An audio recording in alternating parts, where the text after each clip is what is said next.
Hi there. Not what I expected. Please have a seat, sir. Nice to meet you. Nice to meet you. They had a mustache, man. Shh, I just thought you On were the gonna radio, be, there's no cameras. You're gonna be like an older guy. I'm a lot older than I Are you look. really Chicken John? You just some Chicken John wannabe. Everybody wants to be Chicken John. Don't you want to be Chicken John? If know, you grow up. I have to say, after reading your resume of things you've done in your life, I actually do want to be Chicken John. I don't think I have the energy to be you. No. Chicken John. My truck isn't the only thing that's powered on coffee. There you go. There you go. I have to admit that I was fascinated. I've read about you in the paper and stuff, and fascinated by your 10 things that are nice to know about you that you sent us and everything. We had Blag from the Dwarfs come in here yesterday, and he said, "Ask him when I kicked him out of my house when he was in Gigi Allen's band." And I want you to know something, dude. That you got my vote. Really? The fact that you were This is you what he's rolled basing with, his vote on. without a doubt. The fact that you rolled with Gigi Allen, Must one of mean the you greatest, make great decisions. one of the greatest rock and roll insanos of our time. That speaks beyond volumes. The fact that that isn't the platform of your campaign boggles my mind. But we got to talk some Gigi stories. I know you're here to talk about, mayor. And We're here to talk about serious issues in the city of art and innovation, and you want me to tell fart jokes. Yes, basically, Gigi Allen. The guy who threw the poop, huh? Is that what it is? Yes. Woo! I think it might be a fecal obsession I have, but I'm just a fan. Blag, it's true. Blag threw the Gigi Allen band out of his apartment on Haight Street. That was almost 20 years ago. Wow. Blag still hasn't gotten over it. He hasn't. I mean, it's really funny because Blag's always the first one to refer to me as the Bobby Steele of the Misfits when it comes to the Gigi Allen band. But the band was called the Murder Junkies, by the way. Yeah. It's the comedy here is that our band made him nervous, and he asked us to leave because it was really stressing his roommates out. This is like the tough guy. I'm in the Dwarves, blah blah blah. Like a ripper. Every time I see him, I always go like this, do the whole like Yeah, he yeah, flinches, he flinches, and yeah. stuff. He's a flincher. He's a flincher. He's a flincher. I don't know if you know this about Blag, but he's a tremendous piano player. I didn't know that. He's a skilled pianist. It's true.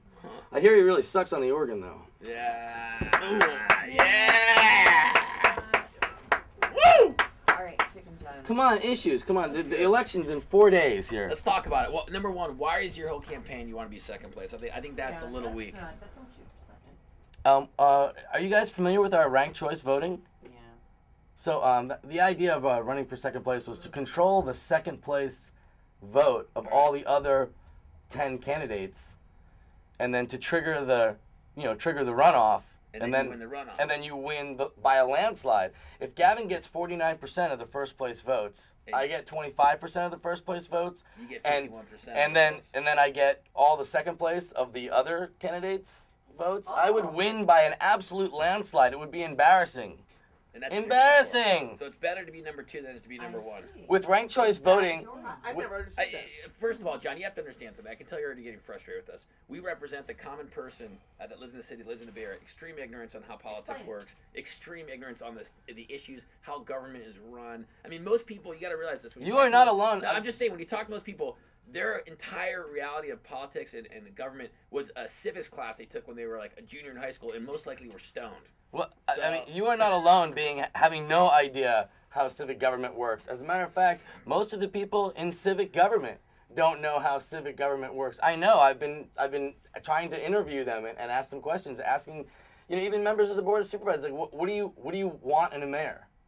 And they're all like, oh wow. Someone who agrees with every single thing I think. But boom, there it is, right there. It's fiefdom, really, when it comes down to it. The reason why I ran for second place was because I wanted my candidacy to be about the issues and not about the cult of celebrity. I didn't want it to be about me and how great, and if elected, I'm going to do this, and if this, and if that. No, Yeah. That's not reality. The reality is that I'm just going to go ahead and say that I want to be second, and so no one takes me seriously, and we can actually talk about the issues. That didn't work. Yeah. But that was the idea I like it. at That's first. the concept. Well, you got to have an idea. I mean, it has to start there. And what are the big issues?